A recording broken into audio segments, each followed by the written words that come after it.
Hinaan itu kini berubah menjadi pemujaan sejak emas gaib tertanam di balik kulit wajahnya. Indah merasa menjadi ratu tanpa menyadari bahwa kecantikannya hanyalah topeng bagi iblis yang sedang lapar.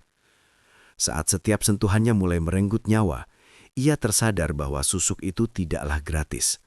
Lantas, sampai kapan ia bisa memberikan tumbal sebelum dirinya sendiri yang habis dikuliti dari dalam? Lalu bagaimana cerita lengkapnya?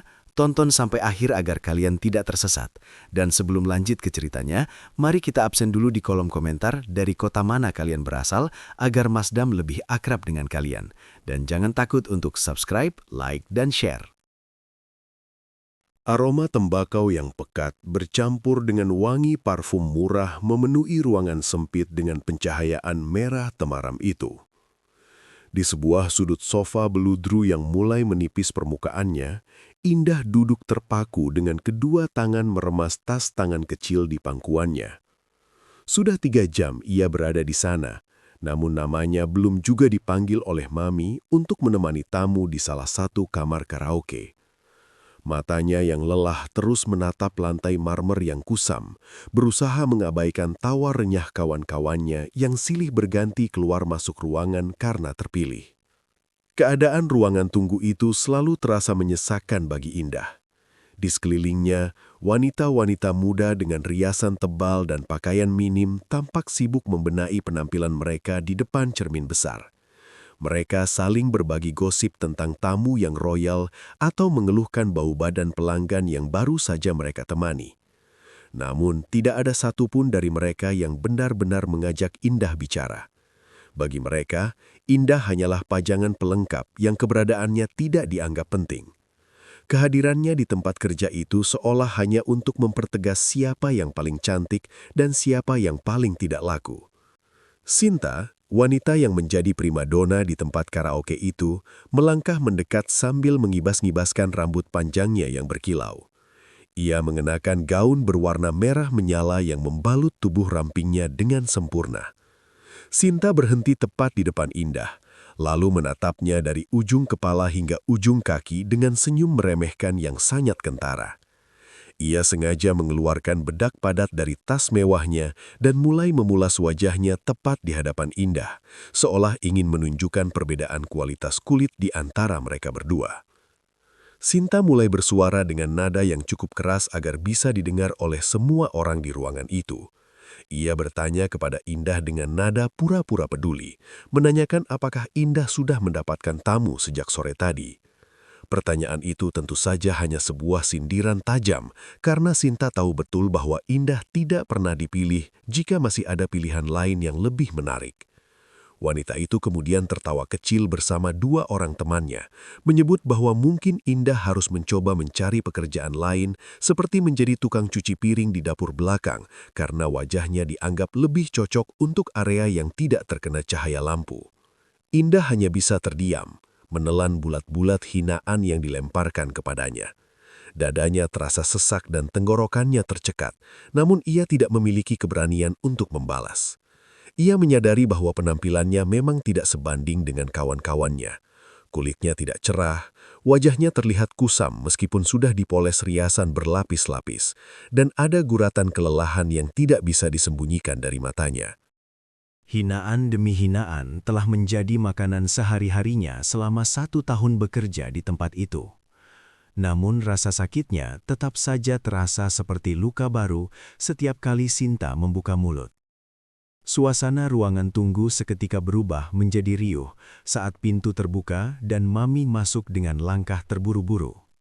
Wanita paruh baya dengan perhiasan emas berlebihan di tangannya itu membawa kabar bahwa ada rombongan tamu penting di kamar nomor 7. Kamar itu adalah salah satu kamar kelas utama yang biasanya diisi oleh pengusaha atau pejabat daerah yang berani membayar mahal. Semua wanita di ruangan itu segera berdiri tegak, membusungkan dada dan memasang senyum paling menggoda yang mereka miliki, berharap keberuntungan akan berpihak pada mereka malam itu. Indah juga ikut berdiri, meskipun ia melakukannya dengan penuh keraguan-raguan. Ia mencoba merapikan tatanan rambutnya yang sedikit berantakan dan mengulas senyum tipis, berusaha menutupi rasa rendah diri yang sangat besar. Mami kemudian menggiring 10 orang wanita, termasuk Indah dan Sinta, menuju kamar nomor 7. Mereka berjalan beriringan melewati lorong panjang yang berbau pembersih lantai, menuju ruangan yang dipenuhi suara musik bising dan asap rokok yang menggumpal di langit-langit. Begitu masuk ke dalam kamar, Indah melihat 5 orang pria paruh baya sedang duduk santai dengan botol-botol minuman keras yang sudah terbuka di atas meja. Musik dangdut koplo berdentum keras, menggetarkan dinding ruangan yang kedap suara itu. Mami mulai memperkenalkan anak buahnya satu persatu dengan gaya bicara yang luas. Satu persatu pria di sana mulai menunjuk wanita yang mereka inginkan. Sinta adalah orang pertama yang dipilih oleh seorang pria bertubuh tambun yang mengenakan kemeja safari. Dalam hitungan menit, hanya tersisa Indah yang masih berdiri di tengah ruangan, sementara semua kawannya sudah duduk merapat di samping para tamu. Mami mencoba menawarkan Indah kepada seorang pria berkacamata hitam yang belum memilih siapapun. Dengan suara yang dibuat semanis mungkin, Mami mengatakan bahwa Indah adalah sosok yang pendiam dan sangat penurut. Namun pria itu bahkan tidak menoleh ke arah Indah. Ia justru menuangkan minuman ke gelasnya dan berkata dengan suara yang sangat keras sehingga menembus dentuman musik. Pria itu bertanya kepada Mami, apakah tidak ada stok wanita lain yang lebih segar. Ia menyebut Indah tampak seperti orang yang sedang sakit atau sedang berduka, dan ia tidak ingin menghabiskan uang jutaan rupiah hanya untuk duduk di samping wanita yang dianggapnya merusak suasana pesta. Gelak tawa pecah di seluruh ruangan. Teman-teman Indah, termasuk Sinta, ikut tertawa tanpa rasa kasihan sedikit pun. Bahkan salah satu pria lain menimpali dengan kalimat yang lebih menyakitkan, mengatakan bahwa Indah mungkin lebih cocok menjadi penjaga parkir di luar daripada berada di dalam kamar kelas utama. Hinaan itu dilemparkan secara terang-terangan di depan wajah Indah, membuat seluruh harga dirinya hancur berkeping-keping. Indah merasa seolah-olah lantai di bawah kakinya akan runtuh. Ia ingin berlari keluar, namun kakinya terasa lemas dan terpaku di tempatnya berdiri. Mami yang menyadari suasana menjadi tidak nyaman bagi pelanggan, segera meminta Indah untuk keluar dari ruangan tersebut. Tanpa kata, Indah membalikan badan dan melangkah keluar dengan kepala tertunduk. Begitu pintu kamar nomor 7 tertutup, ia bisa mendengar tawa mereka yang semakin meledak di dalam. Indah berjalan dengan langkah gontai menuju kamar mandi di ujung lorong. Di sana, di depan cermin yang sedikit retak, ia menatap bayangannya sendiri dengan penuh kebencian. Ia mengusap air mata yang mulai jatuh, merusak riasan matanya yang berwarna hitam. Rasa sakit hati yang dirasakannya malam itu sudah mencapai puncaknya. Ia lelah menjadi bahan tertawaan. Ia lelah menjadi orang yang selalu disisihkan, dan ia lelah hidup dalam kemiskinan yang membuatnya terus dihina. Indah menatap tajam ke arah matanya sendiri di cermin. Sebuah pikiran gelap mulai melintas di benaknya. Ia teringat akan cerita-cerita yang pernah ia dengar tentang seorang dukun yang bisa mengubah penampilan seseorang dalam semalam. Jika dunia ini hanya menghargai kecantikan lahiriah, maka ia akan mencari cara untuk memilikinya. Tidak peduli apapun harganya. Malam itu, di bawah lampu remang koridor karaoke yang berkedip-kedip, tekad Indah sudah bulat. Ia tidak akan membiarkan Sinta atau pria-pria brengsek itu menghinanya lagi. Ia akan kembali ke tempat ini bukan sebagai Indah yang malang, melainkan sebagai wanita yang akan membuat semua pria bertekuk lutut dan memohon untuk mendapatkan perhatiannya. Meski ia harus menempuh jalan yang dilarang oleh Tuhan, Indah tidak peduli lagi. Rasa haus akan pengakuan dan dendam terhadap mereka yang merendahkannya telah menutup mata batinnya dari segala risiko yang mungkin akan terjadi di masa depan. Angin malam berembus kencang menembus celah jendela bus antar kota yang sudah tua dan berkarat. Indah duduk di kursi paling belakang, memeluk tas ranselnya erat. Di dalam tas itu terdapat seluruh uang simpanannya yang ia kumpulkan dengan susah payah selama 1 tahun terakhir. Perjalanan ini adalah pertaruhan terakhir bagi hidupnya. Setelah dihina habis-habisan di tempat kerja, ia tidak lagi memiliki rasa takut terhadap hal gaib. Tujuannya hanya satu, yaitu Desa Karanggelap, sebuah tempat terpencil di kaki gunung yang konon menjadi kediaman seorang praktisi ilmu hitam yang sangat disegani. Setelah menempuh perjalanan selama 7 jam, bus berhenti di sebuah pertigaan jalan yang sepi. Indah turun dengan langkah ragu. Suasana di sekitarnya sangat mencekam. Hanya ada satu lampu jalan yang berkedip-redup, sisanya adalah kegelapan hutan jati yang rimbun. Ia harus berjalan kaki menyusuri jalan setapak selama 30 menit sebelum akhirnya melihat sebuah gubuk tua yang berdiri menyendiri di ujung desa. Gubuk itu tampak sangat rapuh, dengan dinding bambu yang sudah menghitam dan atap rumbia yang mulai runtuh. Namun, aroma kemenyan yang sangat tajam tercium hingga keluar rumah, menandakan bahwa sang pemilik rumah memang sedang menunggu tamu. Indah mengetuk pintu kayu yang sudah lapuk itu dengan pelan. Suara decitan pintu terdengar nyaring di tengah kesunyian malam. Dari dalam kegelapan muncul seorang pria tua dengan punggung yang sudah membungkuk. Matanya berwarna putih kusam, seolah-olah ia menderita katarak parah. Namun, tatapannya seakan mampu menembus hingga ke dasar jiwa Indah.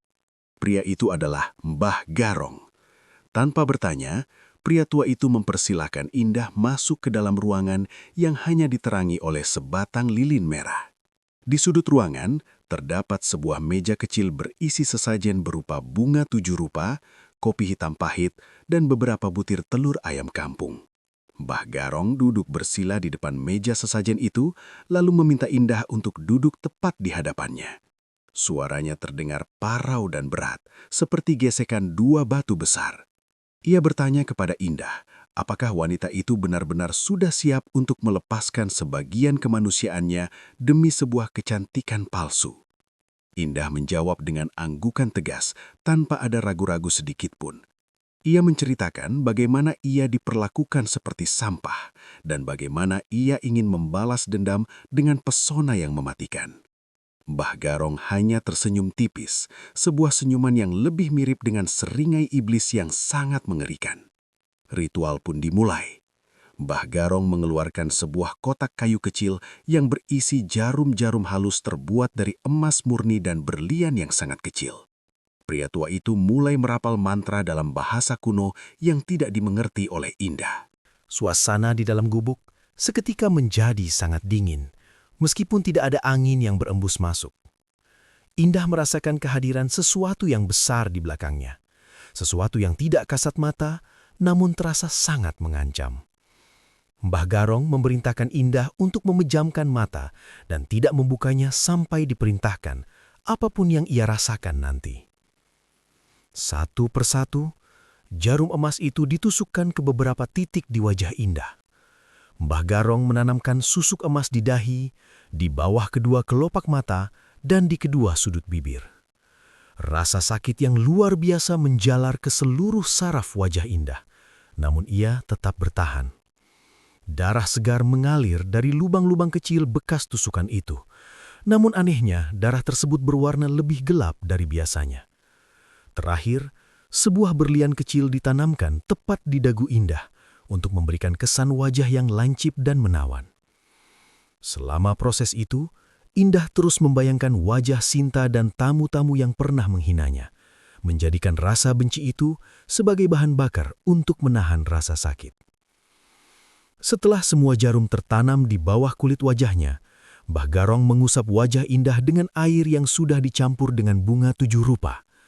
Seketika, rasa perih itu menghilang dan digantikan oleh sensasi hangat yang menjalar dari wajah ke seluruh tubuh. Mbah Garong kemudian mengambil sebuah cermin perunggu tua dan memintanya untuk melihat. Indah terkesiap.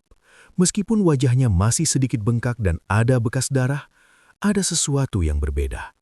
Matanya terlihat lebih bersinar dan setiap gerakannya tampak jauh lebih anggun dari sebelumnya.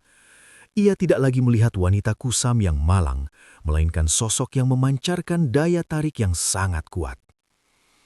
Namun, sebelum Indah beranjak pergi, Mbah Garong mencengkeram pergelangan tangannya dengan sangat kuat. Pria tua itu memberikan beberapa peringatan keras yang tidak boleh dilanggar.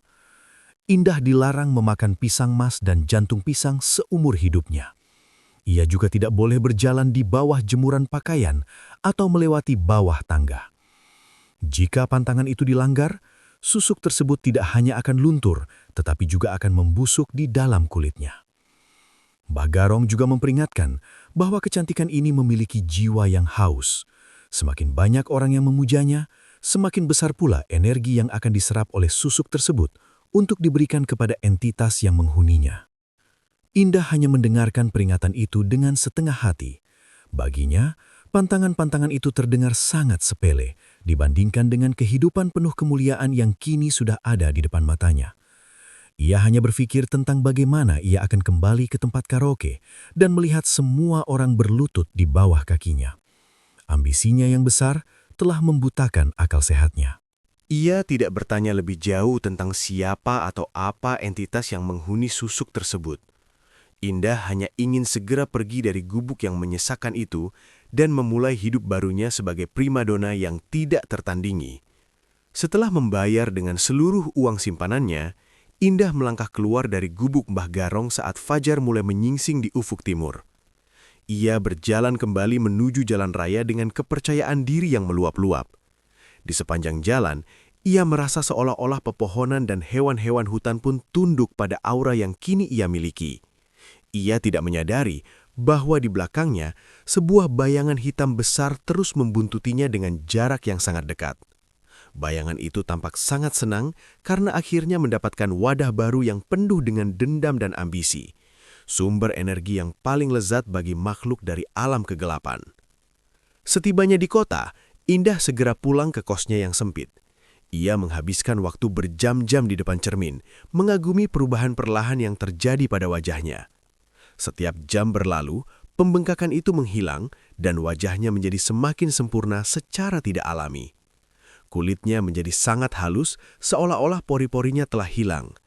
Namun, jika ia menatap terlalu lama ke dalam pupil matanya sendiri, ia bisa melihat ada sesuatu yang bergerak-gerak di bawah lapisan kulitnya. Sesuatu yang lapar dan sedang menunggu waktu yang tepat untuk menunjukkan jati dirinya yang sebenarnya. Indah hanya tersenyum puas, tanpa tahu bahwa ia baru saja menandatangani kontrak kematian dengan iblis. Setelah 1 minggu menghilang tanpa kabar, Indah akhirnya melangkah kembali ke gedung karaoke yang selama ini menjadi tempatnya menelan kepahitan. Malam itu, penampilannya benar-benar berbeda.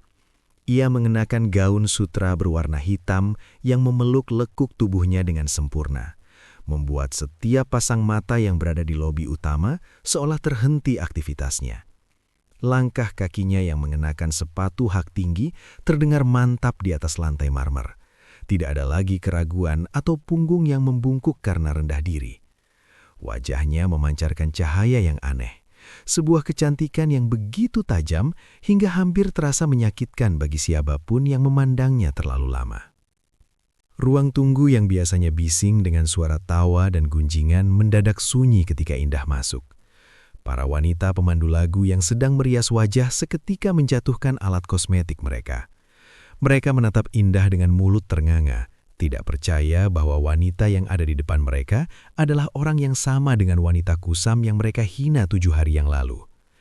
Kulit Indah kini tampak begitu putih bersih, seolah-olah memancarkan sinar dari dalam pori-porinya. Bibirnya yang merah merekah tampak selalu basah, mengundang setiap lelaki untuk mencicipinya. Namun, ada sesuatu yang dingin dan asing di balik tatapan matanya yang kini terlihat jauh lebih dalam dan gelap. Sinta, yang saat itu sedang duduk di sofa utama, tampak sangat terkejut hingga gelas minuman di tangannya hampir terlepas. Ia mencoba mencari celah untuk menghina, namun lidahnya seolah keluh. Kecantikan Indah malam itu benar-benar melumpuhkan segala bentuk kesombongan Sinta. Indah melangkah mendekati Sinta, lalu memberikan senyuman tipis yang sangat anggun, namun terasa sangat mengancam. Tanpa mengucapkan sepatah kata pun, Indah melewati Sinta begitu saja, meninggalkan aroma melati yang sangat kuat bercampur dengan bau besi yang samar. Aroma itu tidak hanya memikat, tetapi juga meninggalkan kesan mistis yang membuat bulu kuduk orang-orang di sekitarnya berdiri. Mami, sang pengelola karaoke, berlari kecil menghampiri Indah dengan wajah yang sangat sumringah. Sikapnya berubah total. Dari yang tadinya sering membentak, kini menjadi sangat hormat seolah-olah sedang menyambut seorang putri raja. Belum sempat Indah duduk di sofa ruang tunggu, Mami sudah mengabarkan bahwa ada 3 tamu VIP di kamar utama yang sudah memperebutkan dirinya hanya dengan melihat fotonya di layar monitor depan. Malam itu menjadi awal dari kejayaan Indah. Ia tidak lagi duduk merana di sudut ruangan. Sebaliknya, ia menjadi komoditas paling berharga di tempat itu. Para tamu pria, mulai dari pengusaha kaya hingga pejabat tinggi, rela merogoh kocek hingga puluhan juta rupiah hanya untuk duduk di samping Indah selama beberapa jam. Uang mulai mengalir deras ke kantong Indah seperti air bah yang tidak terbendung. Dalam waktu singkat, ia tidak lagi tinggal di kamar kos yang sempit dan pengap. Indah memutuskan untuk pindah ke sebuah apartemen mewah di pusat kota, tepatnya di lantai 22 dengan pemandangan lampu kota yang gemerlap. Ia memenuhi lemari pakaiannya dengan barang-barang bermerek dan perhiasan emas yang mahal. Setiap kali ia berjalan di lobi apartemen, semua penghuni pria akan menoleh dan terpaku pada pesonanya. Indah menikmati setiap detik kejayaan tersebut. Ia merasa dendamnya telah terbayar lunas saat melihat Sinta kini justru menjadi orang yang sering duduk sendirian di ruang tunggu karena semua tamu hanya menginginkan Indah.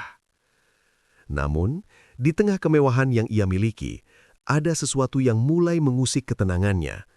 Hal itu dimulai saat ia sedang berada di kamar apartemennya yang luas. Meskipun seluruh mesin pendingin ruangan sudah dimatikan, Indah sering merasakan hawa dingin yang luar biasa menusuk hingga ke tulang sumsum. Hawa dingin itu tidak terasa seperti udara biasa, melainkan seperti ada sesuatu yang membeku sedang berdiri tepat di belakang punggungnya. Setiap kali ia menoleh, ia tidak menemukan siapapun. Namun perasaan diawasi itu tidak pernah hilang, bahkan saat ia sedang mandi atau tidur di bawah selimut yang tebal. Setiap malam setelah pulang kerja, Indah akan berdiri di depan cermin besar di kamarnya untuk membersihkan riasan. Di saat itulah, ia menyadari ada sesuatu yang tidak beres dengan pantulan dirinya. Terkadang, ia merasa wajahnya di cermin bergerak sedikit lebih lambat dari gerakan aslinya. Matanya di dalam cermin seolah memiliki kehidupan sendiri dan menatapnya dengan penuh rasa lapar. Pernah suatu ketika, saat ia sedang memulas krim malam, ia melihat sebuah bayangan hitam besar berkelebat di balik pintu kamarnya melalui pantulan cermin. Bayangan itu tinggi besar dan memiliki jemari yang sangat panjang. Namun ketika ia berbalik, ruangan itu benar-benar kosong dan sunyi. Indah mencoba mengabaikan kejadian-kejadian aneh tersebut dengan meyakinkan dirinya bahwa itu hanyalah efek dari kelelahan bekerja hingga dini hari. Ia terus memanjakan dirinya dengan kemewahan agar pikirannya teralihkan.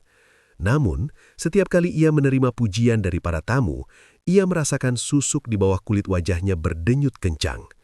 Denyutan itu terasa seperti ada serangga kecil yang berlari di bawah kulitnya, bergerak dari dahi menuju dagu. Rasa sakitnya hanya berlangsung beberapa detik, namun setelah itu ia akan merasa sangat lemas, seolah-olah seluruh energinya telah diserap habis oleh sesuatu yang bersembunyi di dalam tubuhnya. Pernah suatu malam, seorang pengusaha kaya memberikan tips sebesar 15 juta rupiah karena merasa sangat puas ditemani oleh Indah. Saat pria itu menggenggam tangan Indah, pria tersebut tiba-tiba menggigil hebat dan wajahnya menjadi sangat pucat.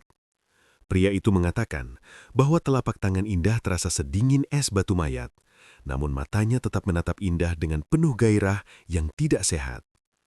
Indah menyadari bahwa daya tarik yang ia miliki sekarang bukan lagi sekedar kecantikan, melainkan sebuah sihir yang memaksa orang lain untuk terobsesi padanya, meskipun itu membahayakan kesehatan mereka sendiri.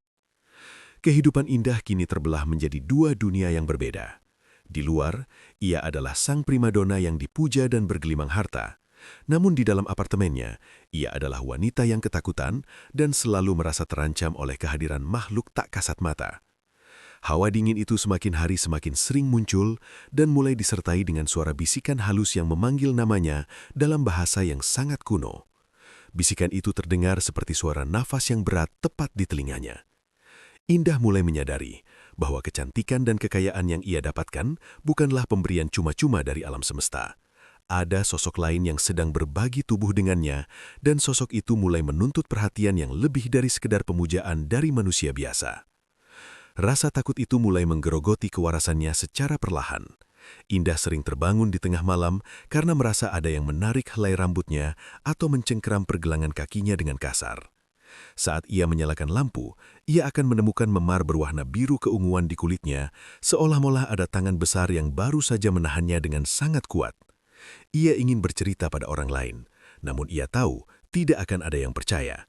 Lagi pula, ia terlalu takut jika kecantikannya akan hilang jika ia mencoba mencari bantuan. Indah terjebak dalam sangkar emas yang ia buat sendiri, di mana ia harus terus terlihat cantik, sementara jiwanya mulai dikuliti oleh rasa dingin yang abadi. Kemilau lampu kristal di langit-langit apartemen mewah itu tidak mampu lagi menghangatkan hati Indah yang kini selalu diliputi kecemasan. Segala kemewahan yang ia miliki seolah kehilangan maknanya saat gangguan gaib mulai merasuki kehidupan pribadinya secara terang-terangan. Gangguan itu tidak lagi sekadar hawa dingin atau suara bisikan, melainkan sesuatu yang jauh lebih nyata dan mengerikan. Semuanya bermula ketika Indah sedang bersiap-siap untuk berangkat kerja pada suatu sore yang mendung. Saat ia sedang memulas gincu di depan meja rias yang sangat besar, ia melihat sesosok bayangan hitam tinggi di sudut matanya. Sosok itu berdiri diam di dekat lemari pakaian, tampak seperti gumpalan asap yang sangat pekat namun memiliki bentuk tubuh manusia yang sangat besar. Indah tersentak dan segera menoleh ke arah lemari, namun ruangan itu kosong melompong. Hanya ada deretan gaun mahalnya yang tergantung rapi. Namun, saat ia kembali menatap ke arah cermin, sosok itu masih ada di sana, berdiri tepat di belakang bahunya. Jantung Indah berdegup sangat kencang, hingga terasa ingin melompat keluar dari dadanya. Ia mencoba mengucak matanya berkali-kali, berpikir bahwa penglihatannya mungkin sedang bermasalah karena kurang tidur.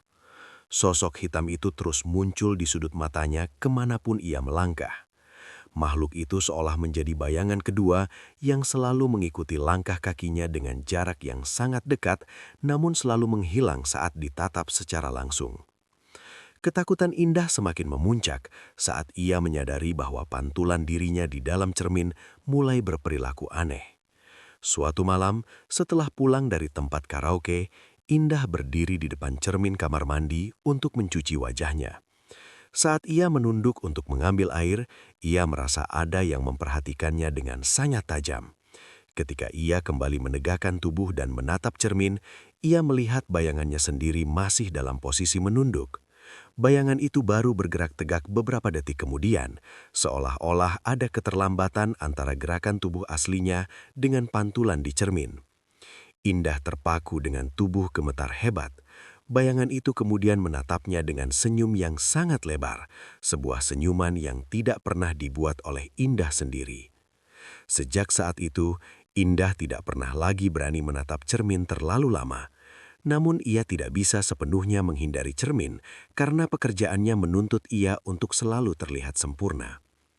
Masalah yang lebih besar mulai muncul ketika entitas yang bersemayam di dalam susuknya mulai menunjukkan rasa lapar yang luar biasa. Makhluk itu ternyata tidak hanya memakan pujian, tetapi juga menyerap energi kehidupan dari orang-orang di sekitar Indah. Di tempat kerja, Indah mulai merasakan sakit fisik yang tak tertahankan setiap kali ia tidak menjadi pusat perhatian. Jika dalam 1 jam tidak ada tamu yang memujinya atau menatapnya dengan penuh gairah, Indah akan merasakan kulit wajahnya seperti ditusuk oleh ribuan jarum panas.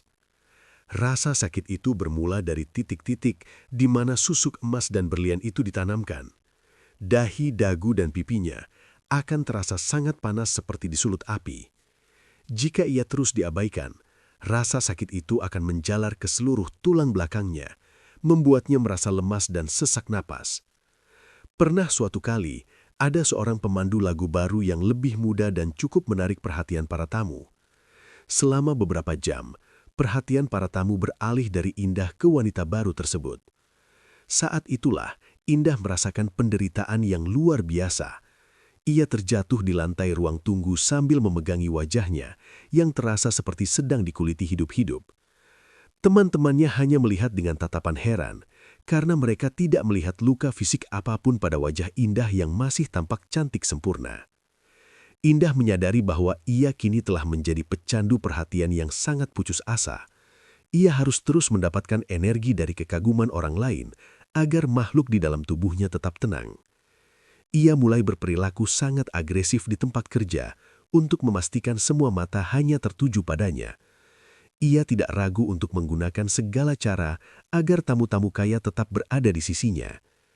Namun, semakin banyak energi yang diserap oleh susuk tersebut, semakin kuat pula penampakan sosok hitam besar itu dalam kehidupannya.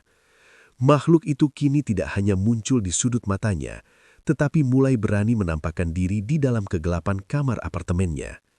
Setiap kali Indah mencoba untuk tidur, ia akan merasakan tempat tidurnya melesat turun seolah-olah sedang ditarik ke dalam sumur yang sangat dalam.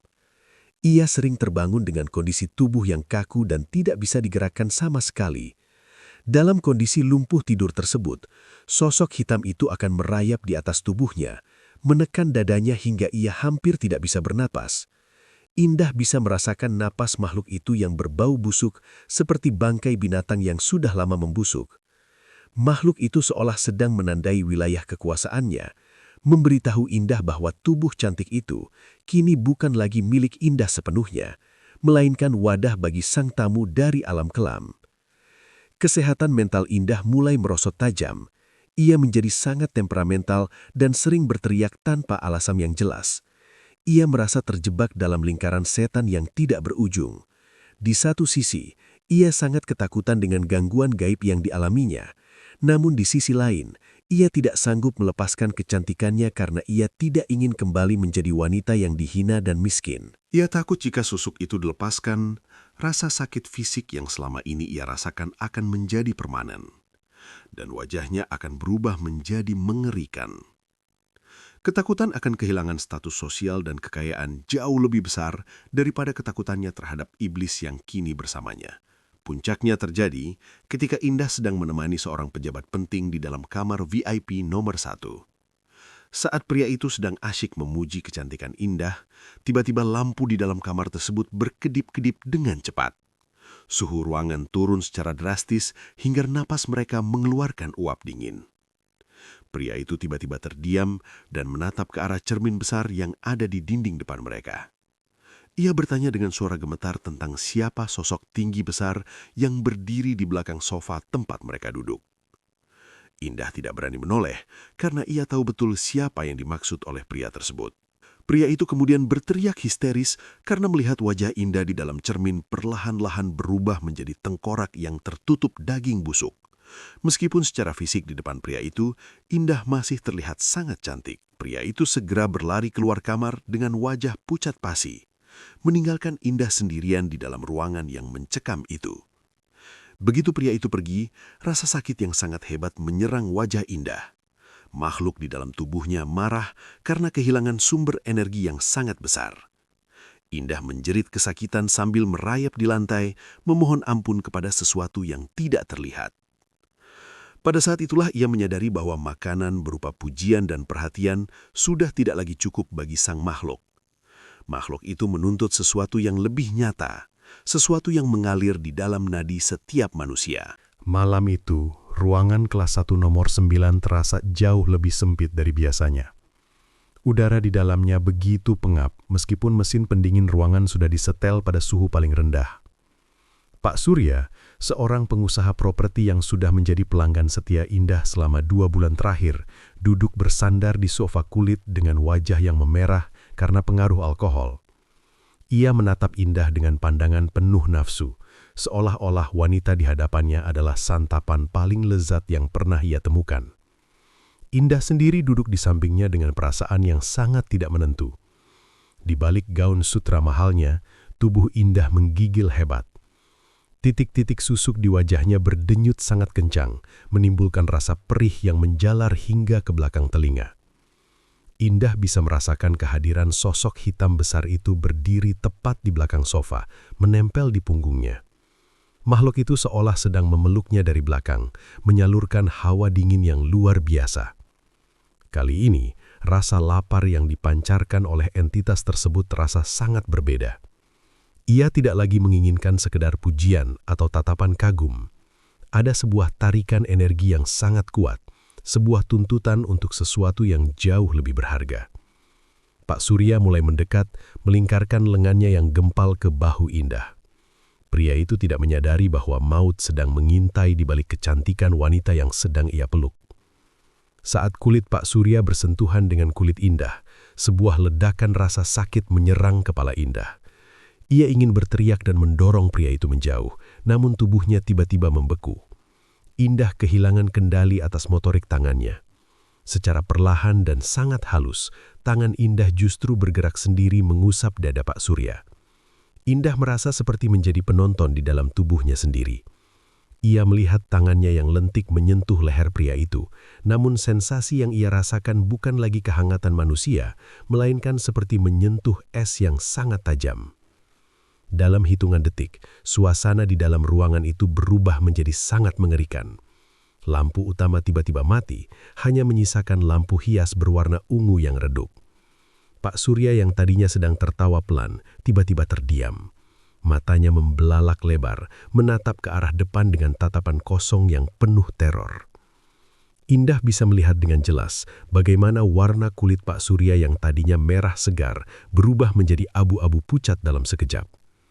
Rambut pria itu yang hitam legam tiba-tiba memutih dan rontok berjatuhan di atas sofa. Proses itu terjadi begitu cepat dan sangat sunyi. Indah melihat bagaimana daging di lengan Pak Surya mengkerut, seolah-olah seluruh cairan dan saripati kehidupan di dalam tubuhnya sedang dihisap keluar melalui pori-pori kulitnya. Pria itu mencoba membuka mulut untuk berteriak, namun tidak ada suara yang keluar kecuali desis napas yang sangat lemah. Indah menangis dalam diam. Air matanya mengalir membasahi pipi yang masih tampak cantik jelita, sementara tangannya tetap mencengkeram erat pundak Pak Surya, berfungsi sebagai saluran bagi sang iblis untuk berpesta. Setelah beberapa menit yang terasa seperti selamanya, genggaman tangan Indah terlepas dengan sendirinya. Tubuh Pak Surya yang kini hanya tersisa kulit dan tulang itu merosot jatuh ke lantai dengan suara berdebam yang pelan. Pria itu sudah tidak bernapas lagi. Wajahnya menunjukkan ekspresi penderitaan yang sangat luar biasa, seolah-olah jiwanya telah ditarik paksa melalui lubang jarum. Di saat yang sama, Indah merasakan energi yang luar biasa besar masuk ke dalam tubuhnya. Rasa sakit di wajahnya hilang seketika, digantikan oleh perasaan segar yang sangat tidak alami. Wajahnya di cermin tampak semakin bersinar dan bercahaya, seolah-olah kematian pria di bawah kakinya telah memberikan kehidupan baru bagi kecantikannya. Indah mundur dengan langkah gemetar hingga punggungnya membentur dinding dingin. Ia menatap mayat Pak Surya dengan rasa ngeri yang tidak bisa dilukiskan dengan kata-kata. Ia menyadari sepenuhnya bahwa setiap sentuhannya kini telah berubah menjadi racun mematikan. Kecantikan yang ia dambahkan ternyata adalah perangkap maut bagi siapa saja yang mendekatinya. Ia bukan lagi seorang pemandu lagu, melainkan seorang pemanen nyawa yang bekerja untuk entitas gelap yang haus akan darah. Kepanikan mulai melanda pikirannya. Ia ingin lari dan berteriak meminta tolong, namun ia tahu bahwa ia tidak bisa menjelaskan apa yang baru saja terjadi kepada siapapun tanpa menyeret dirinya sendiri ke dalam penjara atau rumah sakit jiwa.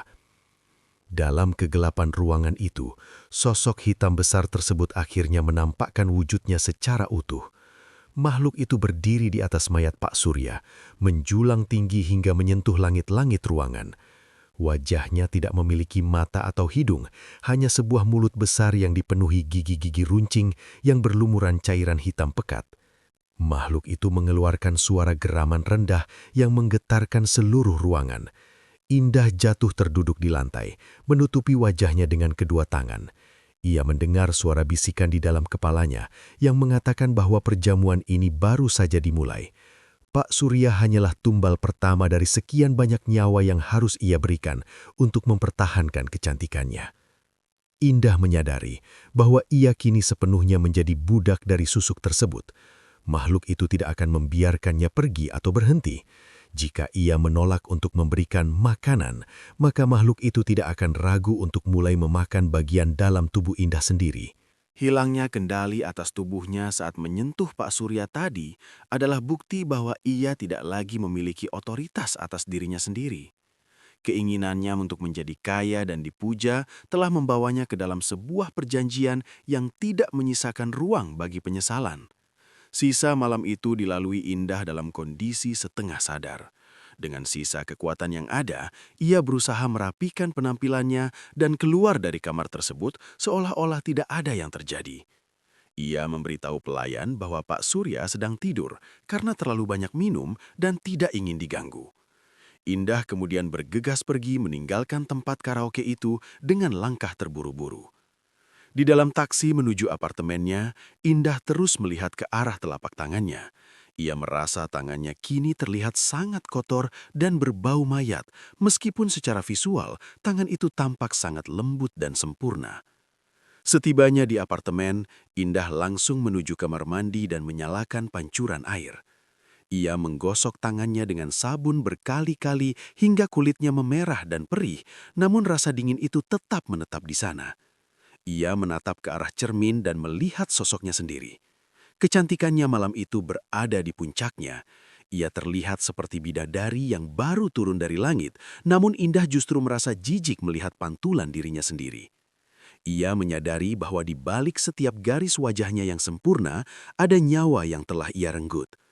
Puncak konflik ini menyisakan lubang besar dalam kewarasan Indah. Ia mulai mengunci diri di dalam kamar, takut untuk bertemu dengan orang lain karena takut akan membunuh mereka secara tidak sengaja. Namun, semakin ia menjauh dari manusia, semakin lapar pula makhluk di dalam susuknya. Rasa sakit yang luar biasa kembali menyerang wajahnya, lebih hebat dari sebelumnya. Makhluk itu mulai mencakar dinding-dinding apartemen, menciptakan suara cakaran yang memekakan telinga sepanjang malam. Indah terjebak dalam dilema yang mematikan.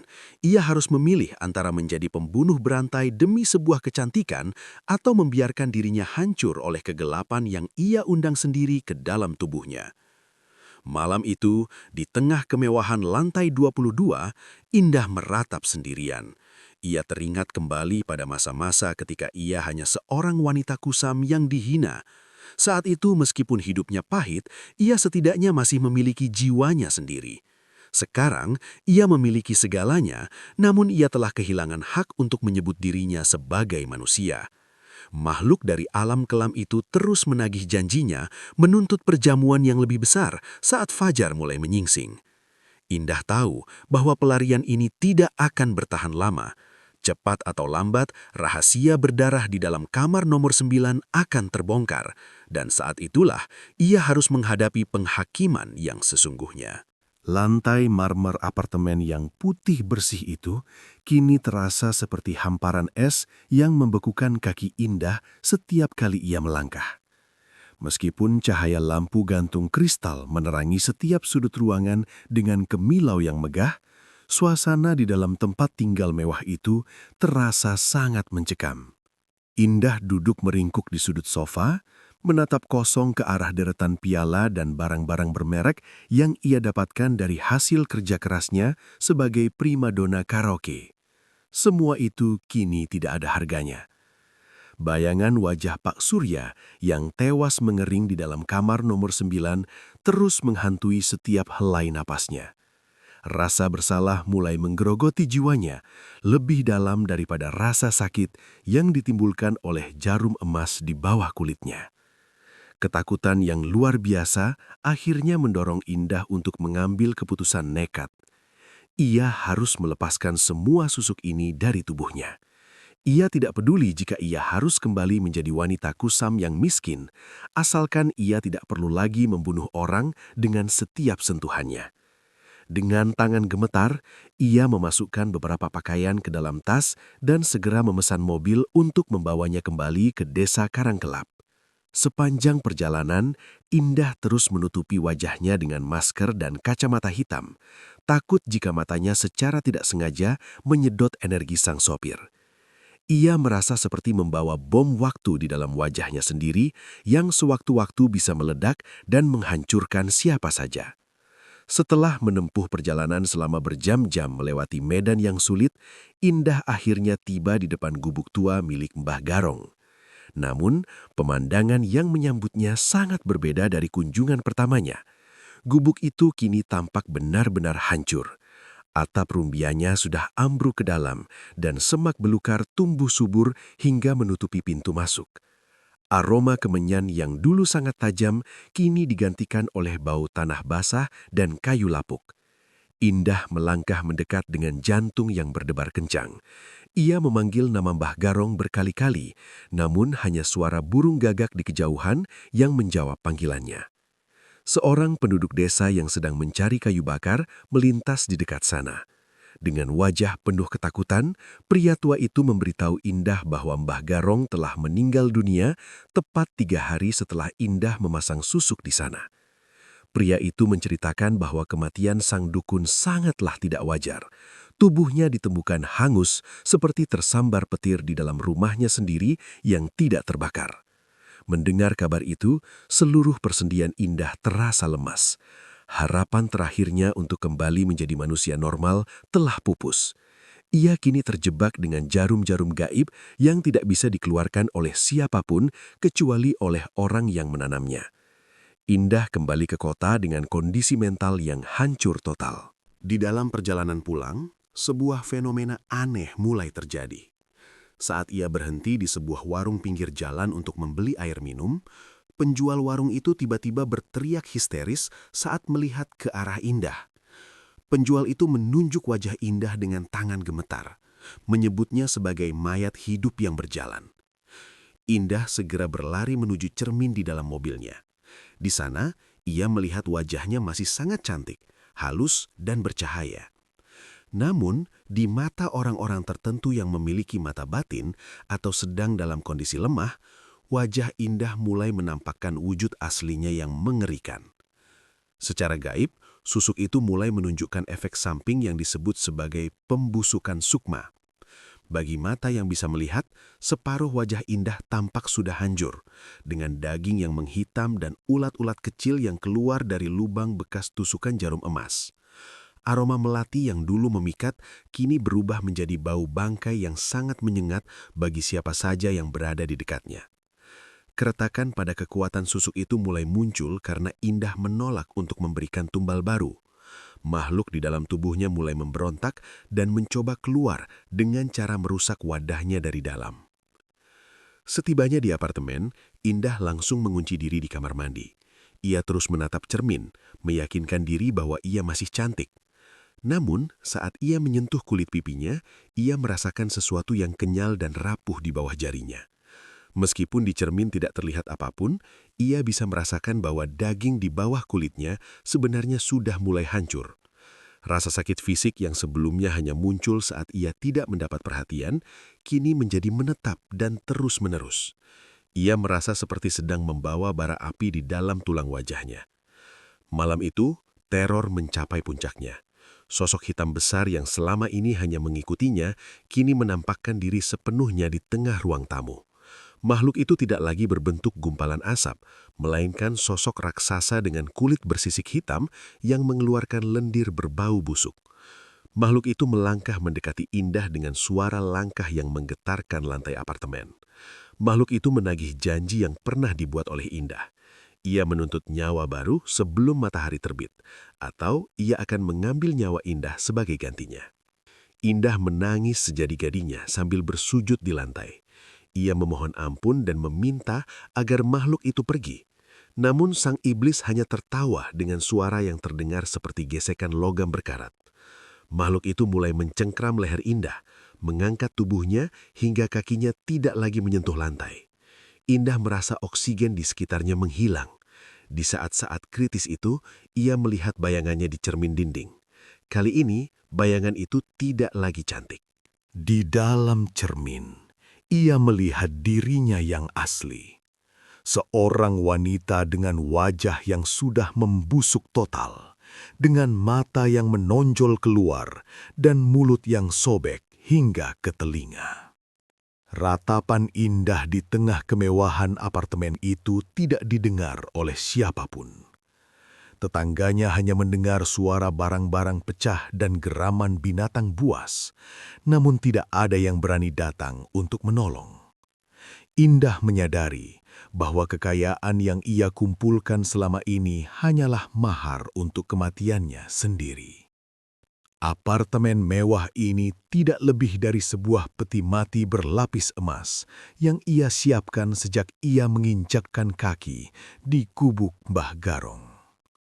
Ia terus berteriak hingga suaranya habis, sementara makhluk itu terus menekannya, memaksa Indah untuk melakukan satu pengorbanan terakhir. Menjelang dini hari, Indah tergeletak lemas di lantai dengan kondisi yang sangat memprihatinkan. Meskipun secara fisik tubuhnya masih tampak utuh, jiwanya sudah hancur berkeping-keping. Ia tidak lagi memiliki kekuatan untuk melawan. Di dalam benaknya, ia hanya melihat satu jalan keluar, yaitu mengakhiri semuanya sebelum makhluk itu mengambil kendali penuh atas dirinya dan membantai lebih banyak orang. Namun, iblis di dalam tubuhnya tidak akan membiarkan Indah mati dengan mudah. Makhluk itu membutuhkan Indah tetap hidup agar bisa terus berpesta di dunia manusia. Indah kini benar-benar terjebak dalam neraka dunia yang ia ciptakan sendiri, meratapi kecantikannya yang kini menjadi kutukan abadi yang tidak akan pernah berakhir hingga ajal menjemputnya dengan cara yang paling menyakitkan. Malam itu, tempat karaoke tempat Indah bekerja sedang berada di puncak keramaian. Suara dentuman musik dari berbagai kamar bersahutan, menciptakan kebisingan yang memekakkan telinga. Aroma alkohol, asap rokok dan parfum menyengat memenuhi setiap sudut ruangan. Indah berdiri di depan pintu masuk dengan langkah yang sangat berat. Tubuhnya terasa seperti sedang memikul beban ribuan ton. Di balik gaun hitam yang elegan dan cadar tipis yang ia gunakan untuk menutupi wajahnya, Indah sedang bertarung melawan rasa sakit yang tidak masuk akal. Entitas di dalam tubuhnya sudah tidak bisa lagi diajak berkompromi. Makhluk itu terus mencakar dinding batinnya, menuntut sebuah perjamuan besar yang akan menghancurkan segalanya.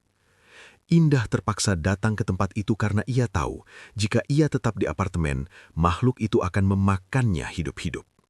Ia berharap bisa menemukan satu mangsa terakhir untuk menenangkan sang iblis meskipun nuraninya sudah hancur lebur. Saat ia melangkah masuk ke ruang tunggu, semua mata tertuju padanya. Meskipun ia menutupi sebagian wajahnya, aura gaib yang memancar dari susuknya masih sangat kuat. Namun, aura itu tidak lagi terasa memikat seperti biasanya. Orang-orang di sana mulai merasakan kegelisahan yang aneh saat Indah lewat.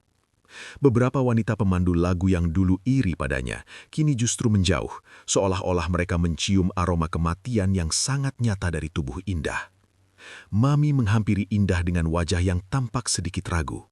Ia bertanya, mengapa Indah mengenakan cadar dan mengapa aroma tubuhnya berubah menjadi sangat aneh. Indah tidak menjawab. Ia hanya terus berjalan menuju sofa utama, tempat Sinta dan beberapa tamu kaya sedang berkumpul. Sinta, yang merasa posisinya kembali terancam, mulai melontarkan sindiran tajam. Ia menuduh Indah sedang menyembunyikan penyakit menular di balik cadarnya. Sinta tertawa keras, memprovokasi para tamu untuk ikut merundung Indah. Suasana di ruang tunggu itu menjadi sangat tegang. Indah hanya terdiam, namun di bawah kulit wajahnya, jarum-jarum emas mulai bergerak liar, seolah-olah ingin menembus keluar. Tiba-tiba, seorang tamu pria yang sudah sangat mabuk mendekati Indah. Pria itu dengan kasar menarik cadar yang dikenakan Indah, berniat untuk melihat wajah sang primadona yang selama ini menjadi buah bibir. Saat cadar itu terlepas, seluruh ruangan seketika menjadi sunyi senyap. Keheningan itu hanya berlangsung beberapa detik sebelum akhirnya berubah menjadi jeritan histeris yang memecah malam. Proses peluruhan ilmu hitam itu dimulai tepat di depan mata banyak orang. Kecantikan palsu Indah luntur seperti lilin yang dipanaskan di atas api yang sangat besar. Kulit wajahnya yang tadi halus dan putih bersih mulai mengkerut dan menghitam dalam hitungan detik. Yang paling mengerikan adalah saat jarum-jarum emas dan berlian yang tertanam di wajahnya mulai menonjol keluar. Jarum-jarum itu mendorong kulit Indah hingga robek, menimbulkan luka-luka menganga yang mengeluarkan cairan hitam kental dan berbau busuk. Satu persatu, jarum emas itu jatuh ke lantai marmer dengan suara dentingan yang sangat jelas terdengar di tengah kepanikan. Wajah Indah tidak lagi berbentuk manusia.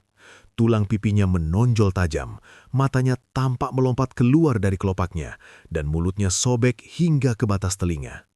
Orang-orang di ruangan itu berlarian tunggang langgang, saling injak demi menyelamatkan diri dari pemandangan yang sangat traumatis tersebut. Sinta terjatuh dari sofanya, merangkak mundur dengan wajah pucat pasi. Ia melihat dengan mata kepala sendiri bagaimana wanita yang selama ini ia iri berubah menjadi sesosok monster yang menjijikan. Mami jatuh pingsan di tempat, tidak kuat menahan pemandangan mengerikan di hadapannya. Di tengah kekacauan itu, Indah berdiri mematung. Ia ingin menjerit, namun suaranya sudah hilang, digantikan oleh suara geraman binatang buas yang keluar dari tenggorokannya.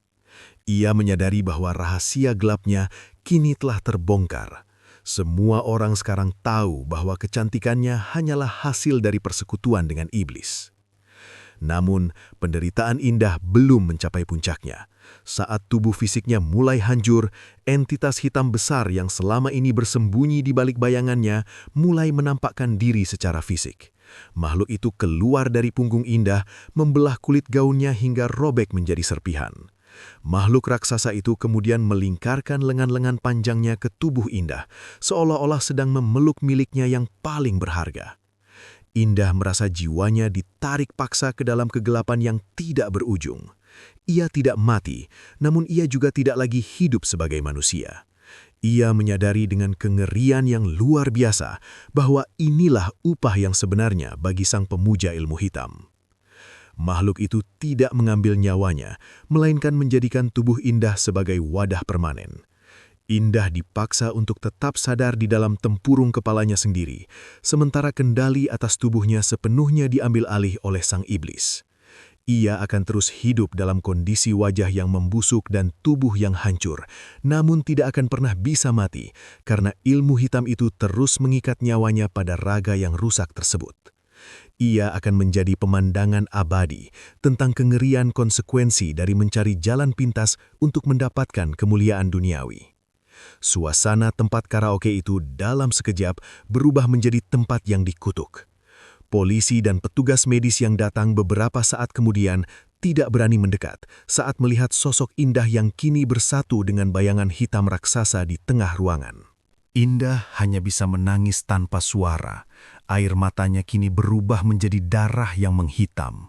Ia melihat semua harta, perhiasan, dan kemewahan yang ia miliki tidak ada artinya lagi.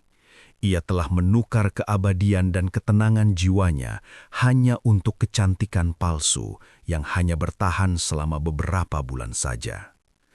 Kisah tentang Indah dan susuknya segera menyebar ke seluruh penjuru kota, menjadi peringatan bagi siapa saja yang berniat bermain dengan kekuatan gelap. Tempat karaoke itu akhirnya ditutup permanen dan dibiarkan terbengkalai karena tidak ada yang berani masuk ke sana.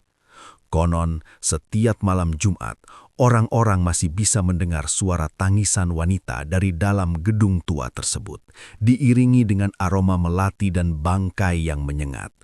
Indah tetap di sana, terjebak di dalam kegelapan, menjadi saksi bisu atas ambisinya sendiri yang telah menelan dirinya bulat-bulat. Harga yang harus dibayar Indah adalah kesunyian yang abadi dalam penderitaan. Ia tidak lagi memiliki nama, tidak lagi memiliki wajah, dan tidak lagi memiliki masa depan. Ia hanya menjadi sebuah wadah kosong yang digunakan oleh iblis untuk tetap tinggal di dunia manusia. Itulah upah terakhir bagi mereka yang berani menggadaikan diri kepada kegelapan demi sebuah sanjungan semu. Indah kini benar-benar menjadi primadona, namun bukan primadona di bawah lampu karaoke, melainkan primadona di dalam neraka dunia yang ia buat dengan tangannya sendiri. Penyesalan yang datang di akhir cerita ini tidak lagi memiliki guna, karena kontrak yang sudah ditandatangani dengan darah tidak akan pernah bisa dibatalkan sampai waktu itu sendiri berhenti berputar.